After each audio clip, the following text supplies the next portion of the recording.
questions qui se posent aujourd'hui sont les suivantes. La première étant quel est l'avenir du mouvement en Algérie, l'avenir du Hirak. Et la deuxième question est quelle va être la prochaine étape ou que vont faire les militaires.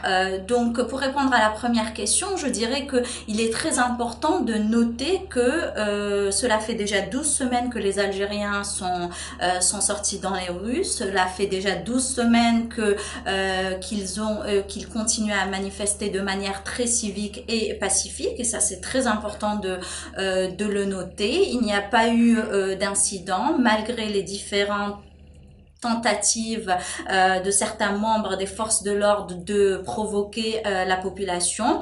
Et donc, c'est très important de garder en tête que ce mouvement a réussi à obtenir des résultats tangibles. Je parle ici, par exemple, de, bien sûr, la démission et le départ du président Abdelaziz Bouteflika, la démission aussi de Belaïz, aussi la pression que la rue a réussi à maintenir sur le pouvoir et le régime. Mais la question qui se pose est quel est l'avenir de ce mouvement? Est-ce que c'est possible que ce mouvement continue d'exister alors qu'il n'y a pas de leader? Alors comme je le dis souvent dans mes interventions en langue anglaise, c'est un mouvement leaderless, c'est-à-dire qu'il n'y a pas de leader, et ça peut être le point fort, mais ça peut être également un point faible. Alors c'est un point fort dans le sens où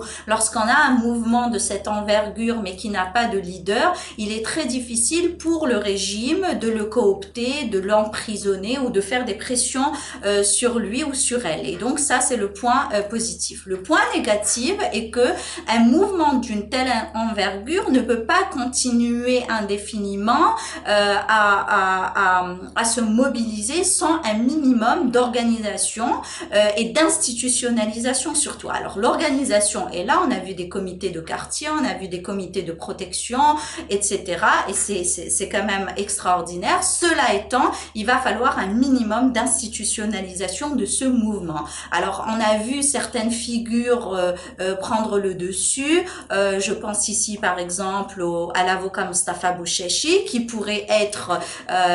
est très populaire et qui pourrait être l'une des figures de ce mouvement. Alors moi, je pense que il ne devrait pas y avoir un seul leader, mais il devrait y avoir un triumvirat ou alors un leadership collégial, parce que aujourd'hui aussi le pouvoir peut argumenter et dire moi je veux bien parler et négocier, mais je n'ai pas d'interlocuteur. Donc il va falloir à un moment donné que ce mouvement s'institutionnalise.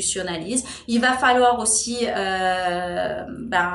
être patient, et il est très important que ce qu'on appelle en sociologie ce jujutsu politique continue, c'est-à-dire l'utilisation de manière de moyens pacifiques, et il faudra à tout prix également éviter la violence. Maintenant, la deuxième question, c'est la position de l'armée. Alors jusqu'à présent, on a bien compris que l'homme fort du régime et de l'armée, c'était Gaïd Salah.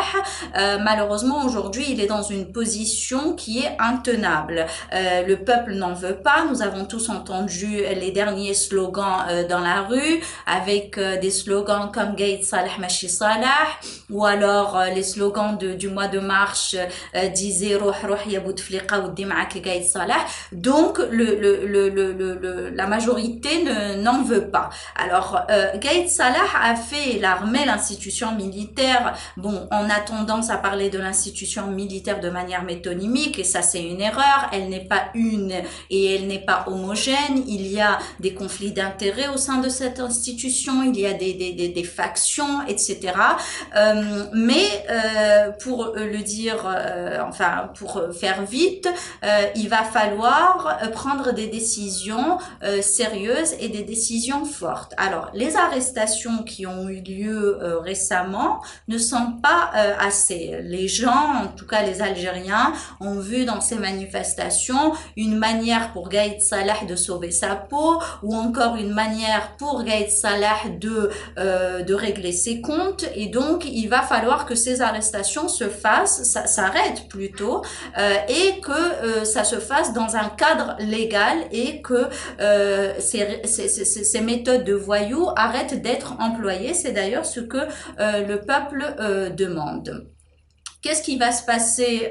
C'est la question que tout le monde se pose, mais je pense que on va arriver à un moment où il va y avoir une gel de la situation, un gel pardon de la situation, où l'armée risque de dire à un moment donné, nous avons fait trop de concessions, il va falloir arrêter de demander plus de choses chaque semaine.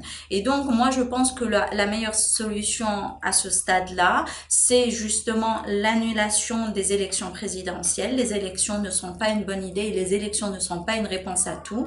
Aujourd'hui, si les Algériens vont aux urnes, ils vont donner au régime une chance de se régénérer, et justement c'est l'erreur qu'il va falloir éviter.